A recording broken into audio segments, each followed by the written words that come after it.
Hello seventh standard. आज हम इस वीडियो में आपके साथ डिस्कस करेंगे चैप्टर 11। आप चैप्टर 11 का हमारा टॉपिक था transportation process in animals and plants. तो एनिमल्स बॉडी में जो ट्रांसपोर्टेशन सिस्टम्स होते हैं जिसको हम लोग कहते हैं सर्कुलेटरी सिस्टम्स, वो कंसिस्ट होता है ब्लड वेजल्स एंड हार्ट। ये पहली वीडियोस में मैंने यहाँ तक आप लोगों को चैप्टर समझाया हुआ था। आज का हमारा टॉपिक है हार्ट बीट, यानी कि दिल की धड़कना। हम सबको पता है हार्ट की जो दीवारें होते हैं यानी कि वॉल्स होते हैं, वो जिस मांसपेशियों से बना हुआ होता है उसे कहते हैं मास्क्यूलर, तो उसे कहते हैं कार्डियक मसल्स कहते हैं। और उसके वजह से हार्ट जो है एक रिदमिकल प्रोसेस से क्या करते हैं, रिस्पॉन्ड करते हैं, यानी कि वो कॉन्ट्रैक्ट एक बार संकुचित होता है और एक बार रिलैक्स होते हैं। एक कंप्लीट रिदमिक ऑर्डर को कहा जाता है, यानी कि one complete contraction and relaxation को कहा जाता है हार्ट बीट। जनरली देखा जाता है किसी एडल्ट इंसान के बॉडी में 72 से लेके 80 टाइम तक हार्ट बीट होता है पर मिनट में। जब भी हम अपने हाथ को लेफ्ट हैंड साइड में रखते हैं तो हमें हार्ट बीट को हम महसूस कर सकते हैं। अच्छा, जब कोई एक्स्ट्रा हम लोग फिजिकल एक्टिविटीज़ डन करते हैं ना, जैसे मानो रनिंग, दौड़ते हैं या जॉगिंग करते हैं या स्विमिंग या साइकिलिंग करते हैं, तो हमारा हार्ट बीट और फास्ट हो जाता है। उसके पीछे क्या कारण होता है? एक्स्ट्रा फिजिकल वर्क के टाइम क्या होता है, एनर्जी ज़्यादा रिलीज होता है। तो एनर्जी ज़्यादा मतलब एनर्जी ज़्यादा यूज़ होने के कारण बॉडी के अंदर जो सेल होता है उनको भी ज़्यादा से ज़्यादा एनर्जी को रिलीज़ करना पड़ता है। तो मोर एनर्जी रिलीज किस प्रोसेस से होता है? रेस्पिरेशन प्रोसेस से होता है। और जिस प्रोसेस से ऑक्सीजन की सप्लाई बढ़ता है। ऑक्सीजन की सप्लाई बढ़ने से क्या होता है, ब्लड फ्लो, तेज़ी से ब्लड फ्लो होने लगता है और हार्ट बीट भी पहले से फास्टर होने लगते हैं। डॉक्टर के पास एक स्टेथोस्कोप नाम का मशीन होता है, वो इस्तेमाल करते हैं हार्ट बीट को सुनने के लिए, क्योंकि स्टेथोस्कोप मशीन से हार्ट बीट का साउंड जो है एम्पलीफाई हो जाता है, कई गुना साफ तरीके से हमें सुनाई देते हैं। स्टेथोस्कोप्स के 3 पार्ट होते हैं। सबसे पहला पार्ट होता है चेस्ट पीस, जिसके अंदर एक सेंसिटिव डिफाग्राम होते हैं जिसके नीचे लगा होते हैं, जिस डिफाग्राम के वजह से हार्ट बीट एम्पलीफाइज होता है। फिर उसके बाद होता है 2 एयर पीसेस होते हैं which are made of 2 metal tube से तैयार होता है। ए रबर ट्यूब भी लगा हुआ होता है जो ज्वाइन करता है चेस्ट पीस के साथ एयर ट्यूब को। तो a rubber tube which join the chest piece to the ear pieces. This rubber tube transmit करते हैं साउंड को फ्रॉम द चेस्ट पीस से एयर पीसेस तक उस साउंड को लेके जाते हैं। अब हम इसमें देखेंगे, देखिए, doctors can get close about the conditions our heart by listening to our heart beat through the stethoscope. Doctor हमेशा जब हमारे हार्ट बीट को चेक करते हैं तो देखोगे हमेशा स्टेथोस्कोप के माध्यम से ही करते हैं, क्योंकि उससे क्या होता है, हार्ट बीट एम्पलीफाइज होते हैं और वो उनको अच्छी तरह से समझ में आते हैं जो हार्ट बीट सुन के हार्ट के कंडीशन कैसा है। अब हम डिस्कस करेंगे एनिमल्स के बॉडी के अंदर ट्रांसपोर्टेशन सिस्टम्स, मतलब ऐसे एनिमल्स जिसको कहा जाता है यूनिसेल्यूलर एनिमल्स, यानी कि जिनकी बॉडी एक सिंगल सेल से तैयार होता है। देखिए इसमें डायग्राम में नीचे है पिक्चर्स में स्पॉन्ज एंड हाइड्रा। ये दोनों ही एनिमल्स जो होते हैं ये सिंगुलर सेलुलर एनिमल्स होते हैं, पानी के अंदर रहते हैं। इनके बॉडी के अंदर पर्टिकुलर कोई सर्कुलर सिस्टम्स नहीं होता है, यानी कि ना तो ब्लड होते हैं, ब्लड वेसल्स, ना तो हार्ट, ये तीनों चीज़ नहीं होते हैं। तो स्पॉन्ज और हाइड्रा ये लोग पानी के अंदर रहते हैं, तो इनको जिंदा रहने के लिए जो फूड और ऑक्सीजन की ज़रूरत होती है वो भी उनको वाटर से उनकी बॉडी के अंदर एंट्री लेते हैं। The water also carry away the waste material. इनके बॉडी के अंदर जो वेस्ट मटेरियल प्रोड्यूस होता है वो भी पानी के अंदर ही जाता है, उनके बॉडी से निकल के पानी के अंदर मिक्स होते हैं। तो this simple animals do not need, इनको बॉडी के लिए कोई भी एक्स्ट्रा सर्कुलेटरी लिक्विड की ज़रूरत नहीं होता है, ब्लड के जैसा। एमीबा एंड पैरामीशियम्स ये भी पानी के अंदर रहते हैं और इनके बॉडी के अंदर भी कोई पर्टिकुलर सर्कुलेटरी सिस्टम्स नहीं होता है। अब हम डिस्कस करेंगे एक्सक्रिएशंस इन एनिमल। एक्सक्रिएशन मतलब होता है जो वेस्ट बॉडी के अंदर प्रोड्यूस होता है और बाहर निकलना बहुत ज़रूरी होता है, उस प्रोसेस को कहा जाता है एक्सक्रिएशन। जो भी देखिए पहले क्या लिख रखा है, वी ईट फूड, हम लोग खाना खाते हैं, ड्रिंक करते हैं, वाटर पीते हैं एंड ब्रीथ, सांस भी लेते हैं। तो also we perform a number of activities होते हैं। तो जब हम ड्यूरिंग यूटिलाइजेशन ऑफ फूड, जब हम उसी खाना हजम होता है, वाटर एंड एयर, परफॉर्मिंग, ये सब चीज़ें जो हम बॉडी के अंदर इनटेक करते हैं तो हमारे बॉडी के बहुत सारे एक्टिविटीज़ में ये सब चीज़ें यूज़ होते हैं, ए लार्ज वैरायटी ऑफ, और उसके वजह से हमारे बॉडी के अंदर बहुत से वैराइटीज़ वेस्ट भी प्रोड्यूस होता है, एक तरह के वेस्ट प्रोडक्ट प्रोड्यूस होते हैं।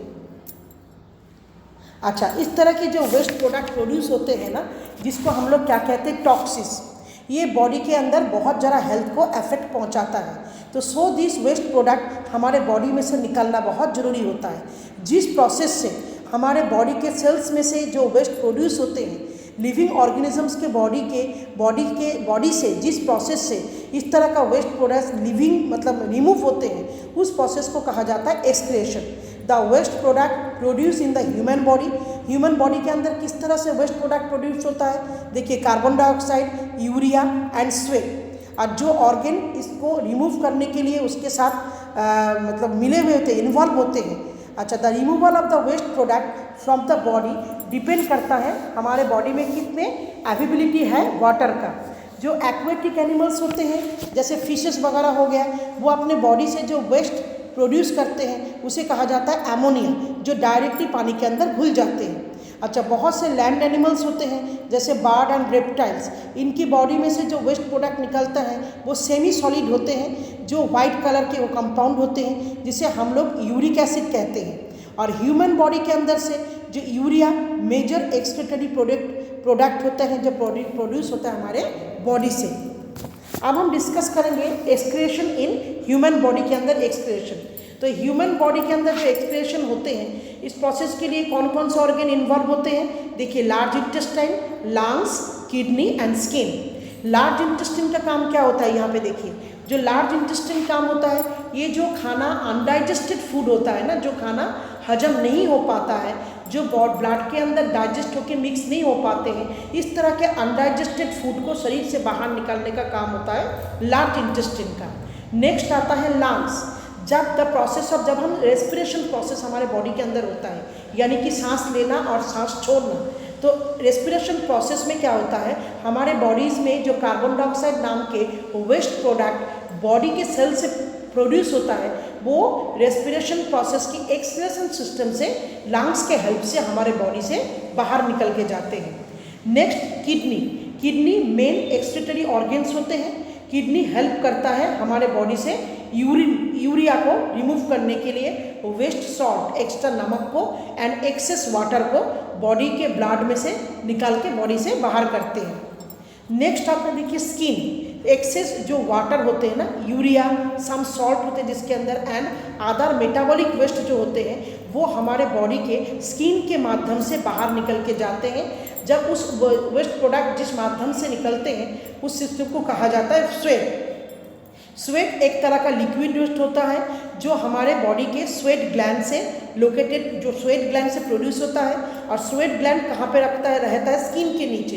तो sweating also help keep our body को कूल रखने के लिए हमें ड्यूरिंग समर में हेल्प करते हैं। It is because when sweat evaporate होता है हमारे बॉडी में से, तो बहुत सारा टेम्परेचर भी उसके साथ लॉस होता है।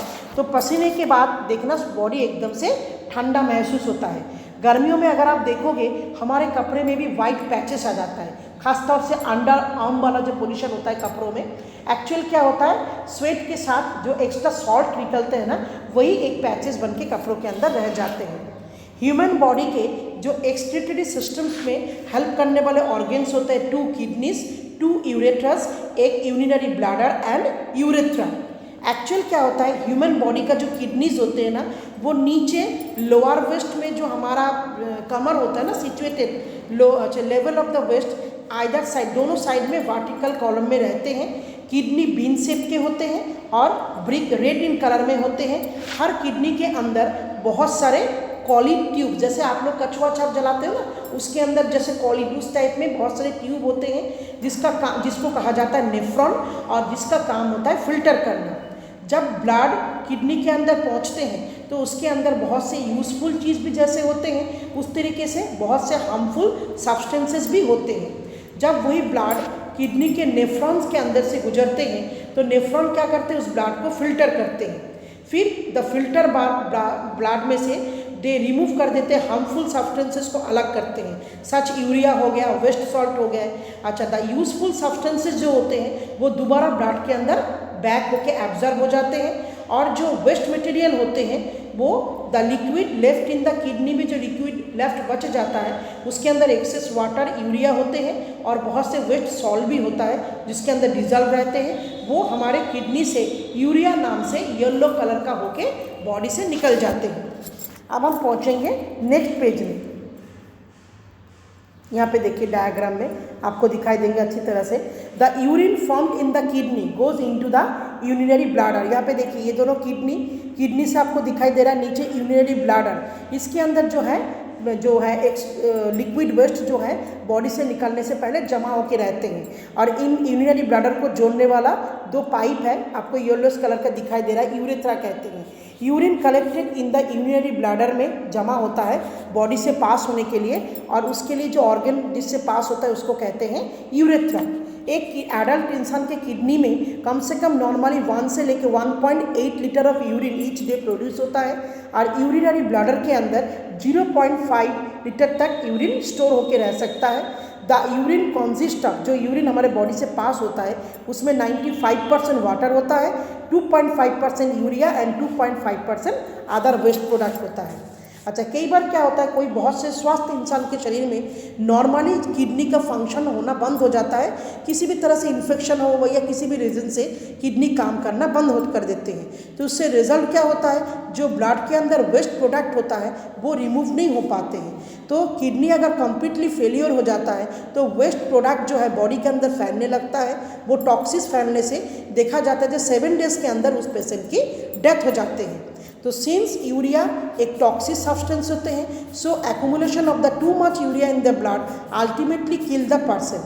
तो पर्सन हैविंग किडनी अगर फेलियर हो जाता है तो वो अनलेस ब्लड को जब तक हम फिल्टर नहीं कर रहे हैं, शुद्ध नहीं कर रहा है, तब तक जो है धीरे धीरे वो किडनी मतलब साफ, unless his blood is filtered होता है पीरियडिकली, कुछ ही समय बाद आर्टिफिशियल तरीके से, तब 2 तरह के ट्रीटमेंट होता है इस तरह के पेशेंट को बचाने के लिए। एक डायलिसिस प्रोसेस होता है और दूसरा होता है किडनी ट्रांसप्लांट। डायलिसिस प्रोसेस क्या होता है, इस प्रोसेस में ब्लड को क्लीन किया जाता है, सेपरेटिंग वेस्ट प्रोडक्ट उसमें से निकाले जाते हैं, जैसे यूरिया, एक तरह के डायलिसिस मशीन का इस्तेमाल करके, जहाँ एक मशीन का इस्तेमाल करके जिस सिस्टम को कहा जाता है डायलिसिस। तो dialysis the blood from an artery of the patient arm is passed, artery से ब्लड को पास किया जाता है एक डायलिसिस मशीन के अंदर।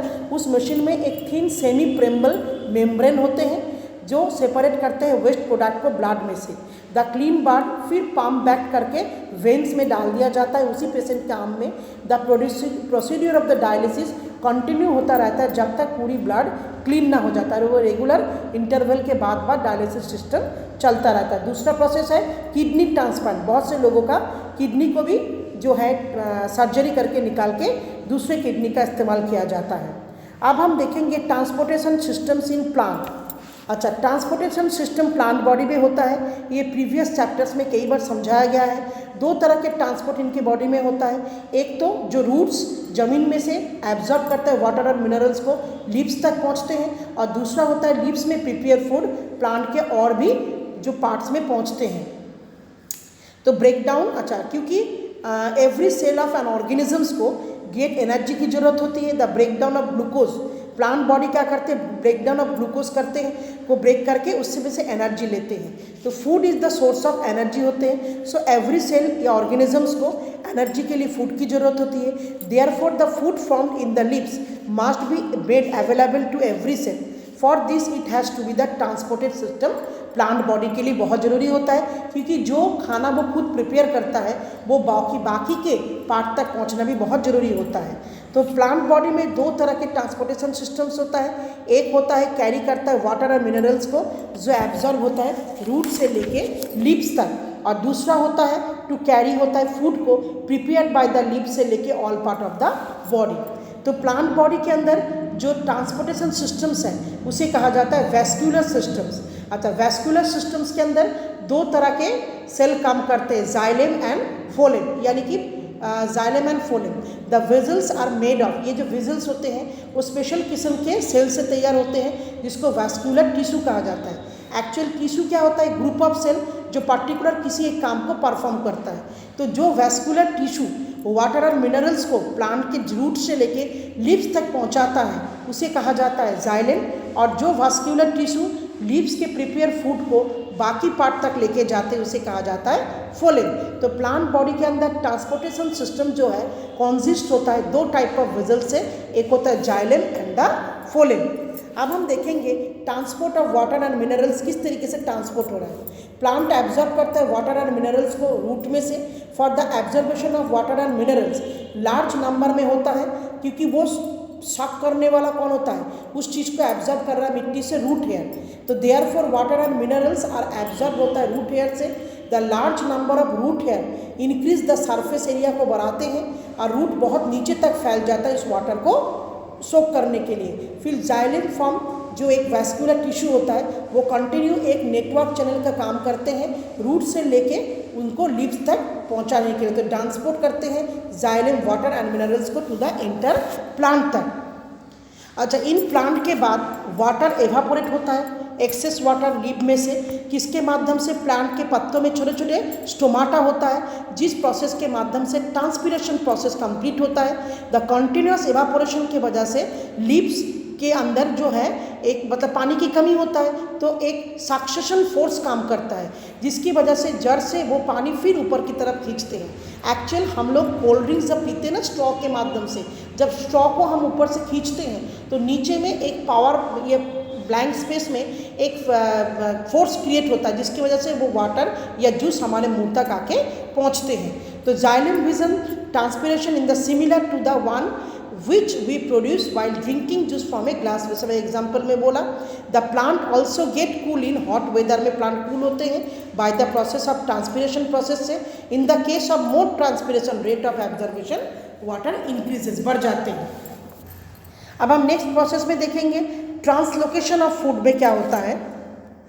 The transportation of food from the leaf से other part of the plant तक पहुंचते हैं is known as translocation of food कहते हैं। The food is prepared in the green leaves of the plant which has to be transported होता है leaf से लेके every cell of the plant में। तो उस सिस्टम को कहा जाता है translocation of food take place with the help of vascular tissue जिनका नाम होता है फोलेम। तो लाइक जाइलम एंड फोलेम ये कंटिन्यूअस नेटवर्क को कंटिन्यू करते हैं विच कनेक्ट लीफ को कनेक्ट कर रहा है different part of the plant के साथ। तो the xylem and phloem transport substances in plant. तो इसके साथ बच्चे ये चैप्टर्स मेरा कंप्लीट हो रहा है। मैं आशा करूँगी इन दोनों वीडियो से ये चैप्टर आपने अच्छी तरह से समझ लिया है। Thank you students.